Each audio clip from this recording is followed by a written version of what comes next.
तो welcome back dragon Riders. और अगर आपको लगा था कि house of the Dragon season 3 का प्रीमियर ही इमोशनली तोड़ देने वाला था, तो यहाँ एपिसोड 2 उससे भी एक लेवल ऊपर चला गया। यहाँ ये एपिसोड सिर्फ ड्रैगन्स के बारे में नहीं था, बल्कि पावर, रिवेंज, सैक्रिफाइस और बिट्रेयल का परफेक्ट कॉम्बिनेशन था। वहीं डांस ऑफ द ड्रैगन अब ऑफिशियली उस पॉइंट पर पहुंच चुका है जहां से वापस मुड़ने का कोई चांस ही नहीं बचा। और दोस्तों, यहाँ वेस्टेरोस का पॉलिटिकल मैप हमेशा के लिए बदलने वाला है। वैसे यहाँ एपिसोड की शुरुआत ही एक बहुत हैवी इमोशनल मोमेंट से होती है, जहाँ बैटल ऑफ द गलेट के बाद ड्रैगन स्टोन पर सिर्फ साइलेंस नहीं बल्कि हर तरफ ग्रीफ का माहौल है। और फिर जैसे रिस की बॉडी जब समुंदर से वापस लाई जाती है और उसके आसपास ऑर्डिनरी सोल्जर्स की लाशें दिखाई देती है, तब यहाँ एक बात बहुत क्लियरली समझ आती है कि इस वॉर में रॉयल ब्लड और कॉमन ब्लड में कोई फर्क नहीं रह गया और सब एक ही तरह मरते हैं। वैसे जब जेस को रेनिरा के सामने लाया जाता है तो वहाँ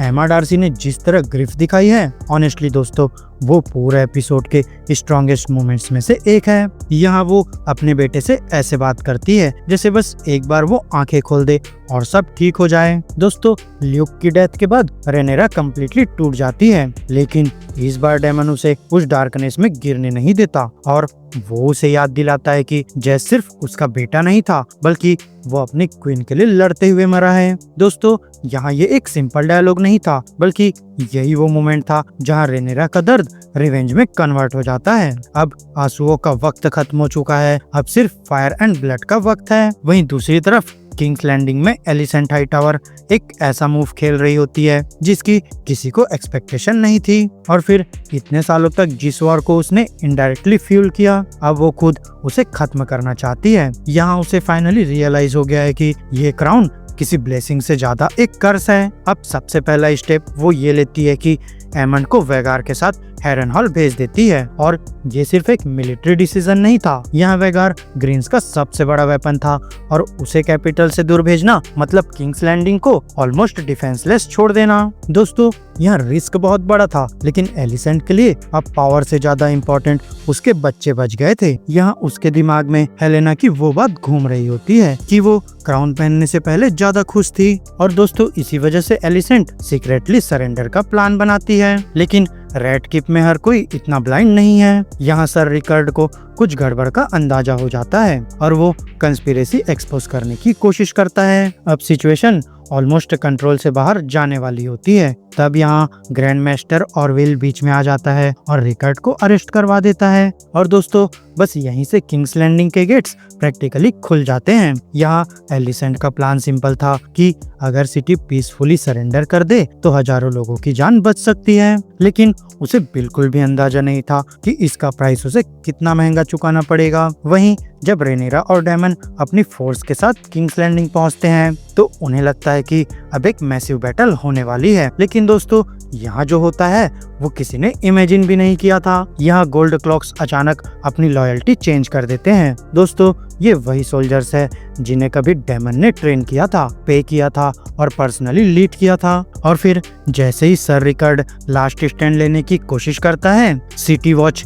अपने स्पीयर्स नीचे रख देती है और क्वीन के सामने सरेंडर कर देती है। एक भी ड्रैगन फायर के बिना, एक भी मेजर बैटल के बिना किंग्स लैंडिंग हाथ बदल देता है। तो दोस्तों, यहाँ कभी कभी वॉर तलवार से नहीं बल्कि लॉयल्टी से भी जीती जाती है। दोस्तों, फिर आता है पूरे एपिसोड का सबसे अनफॉरगेटेबल सीक्वेंस, जहाँ रेनिरा का आयरन थ्रोन की तरफ चलना विजुअली भी स्टनिंग है और इमोशनली भी टेरिफाइंग। लेकिन उस थ्रोन तक पहुंचने से पहले उसे एक डिसीजन लेना पड़ता है जो उसकी पर्सनैलिटी को हमेशा के लिए चेंज कर देता है। यहाँ ऑटो हाईटावर को उसके सामने लाया जाता है, जहाँ ऑटो सिर्फ एनिमी नहीं था बल्कि वो उसके फादर विसेरिस का सबसे ट्रस्टेड हैंड था। बचपन से रेनिरा ने उसे देखा था और वो उसके हाफ सिबलिंग्स का ग्रैंडफादर था। लेकिन दोस्तों, साथ ही वो उस वॉर का सबसे बड़ा आर्किटेक्ट भी था जिसने उसकी फैमिली डिस्ट्रॉय कर दी। अब यहाँ रेनिरा खुद स्वॉर्ड उठाती है और ये उसकी लाइफ की पहली पर्सनल एग्जीक्यूशन होती है। और भाई लोग,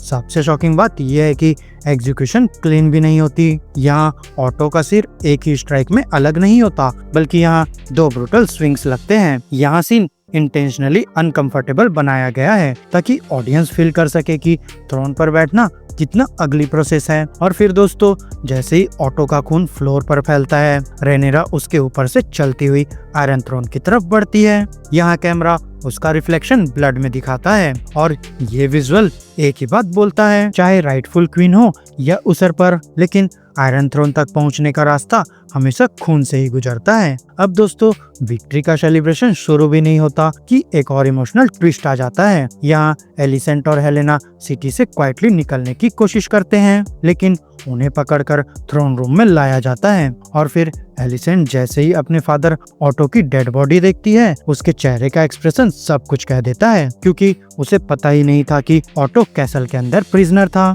यहाँ वो पीस चाहती थी, लेकिन रेनेरा ने उसके फादर को उसकी आंखों के सामने एग्जीक्यूट कर दिया। अब दोस्तों सबसे बड़ा क्वेश्चन यही है कि क्या एलिसेंट अब भी पीस चूज करेगी या फिर एक एग्जीक्यूशन उसके अंदर की सारी नफरत दोबारा जिंदा कर देगा। वहीं दोस्तों इसी बीच रिवरलैंड्स में एमंड की स्टोरी और भी डेंजरस टर्न लेती है। यहाँ वो फुल कॉन्फिडेंस के साथ हेरनहॉल पहुंचता है, एक्सपेक्टिंग कि डेमन उसका वेट कर रहा होगा, लेकिन उसे कैसल ऑलमोस्ट खाली मिलता है और उसे समझ आ जाता है कि उसे डेलिबरेटली कैपिटल से दूर भेजा गया था। अब गुस्से में एमंड कंट्रोल खो देता है और वेगार को हेरनहॉल पर अनलिश कर देता है। और फिर जो डिस्ट्रक्शन हम देखते हैं वो ऑनेस्टली टेरिफाइंग लगता है और यहीं पर हाउस स्ट्रॉन्ग प्रैक्टिकली खत्म हो जाता है। यहाँ हेरनहॉल फिर से एक जलता हुआ नाइटमेयर बन जाता है, लेकिन दोस्तों इस बार एमंड की ओवर कॉन्फिडेंस उसी पर भारी पड़ती है, क्योंकि अटैक के बीच साइमन स्ट्रॉन्ग का बेटा उसे इतनी सीरियस इंजरी दे देता है कि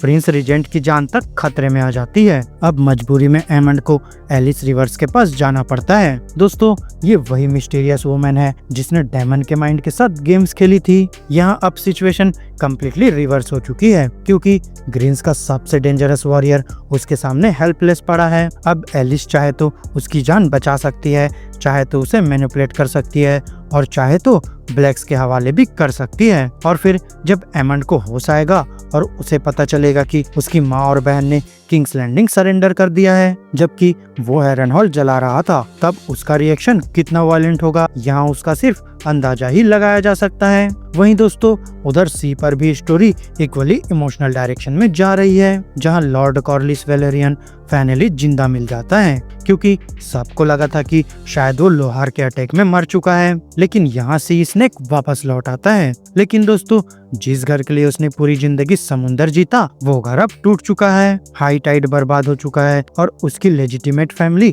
ऑलमोस्ट खत्म हो गई है। अब इसी दर्द के बीच वो फाइनली एलिन को वेलेरियन नाम दे देता है। दोस्तों यहाँ ये सिर्फ सरनेम नहीं था, बल्कि ये एक एक्सेप्टेंस था, एक ऐसा मोमेंट जिसका एलिन बचपन से वेट कर रहा था। अब शायद फादर और सन के बीच रिलेशनशिप हील होना शुरू हो, लेकिन वेस्टेरोस की सिचुएशन देखकर लगता नहीं कि किसी को ज्यादा वक्त मिलने वाला है। वहीं दोस्तों एपिसोड का एक और शॉकिंग एंगल रेना के अराउंड बिल्ड होता है। यहाँ वो वेल में छुपी हुई है और secretly wild dragon ship stealer को क्लेम कर चुकी है, लेकिन प्रॉब्लम यह है कि ड्रैगन स्टोन में किसी को उसकी आइडेंटिटी नहीं पता। यहाँ रेनेरा को सिर्फ इतना पता है कि बैटल ऑफ द गलेट के दौरान एक अननोन ड्रैगन राइडर था, जिसकी वजह से बैटल का फ्लो चेंज हुआ और जेस की डेथ हुई। इसी मिसअंडरस्टैंडिंग की वजह से वो डेमन को ऑर्डर देती है कि उस मिस्टीरियस ड्रैगन राइडर को ढूंढो और मार दो, लेकिन फिर सबसे ट्रेजिक बात यह है कि डेमन बिना कुछ जाने ये मिशन एक्सेप्ट कर लेता है और वो अपनी बेटी का शिकार करने निकल चुका है। और दोस्तों यहाँ ऑडियंस को पता होने की वजह से ये ड्रामेटिक आयरनी और भी पेनफुल बन जाती है। फिर दोस्तों एपिसोड के लास्ट मोमेंट्स फ्यूचर के लिए बहुत सारे हिंट्स भी दे देते हैं। बैकग्राउंड में अल्फ वाइट और ह्यू हैमर की ग्रोइंग फ्रस्ट्रेशन क्लियरली दिखाई जाती है। यहाँ ये दोनों अभी साइड कैरेक्टर्स लग रहे हैं, लेकिन उनके एक्सप्रेशंस ही बता देते हैं कि फ्यूचर में ये बहुत बड़ा रोल प्ले करने वाले हैं। वहीं दूसरी तरफ एगॉन और लेरिस स्ट्रॉन्ग क्वाइटली रूक्स रेस्ट की तरफ निकल चुके हैं। यहाँ उन्हें अभी तक ये भी नहीं पता कि जिस कैपिटल को वो अपना घर समझ रहे हैं वो उनके हाथ से जा चुकी है। और दोस्तों इसी नोट पर एपिसोड खत्म होता है, जहाँ रेनेरा फाइनली आयरन थ्रोन पर बैठी है। वैसे बाहर से देखो तो लगता है उसने सब कुछ जीत लिया है, लेकिन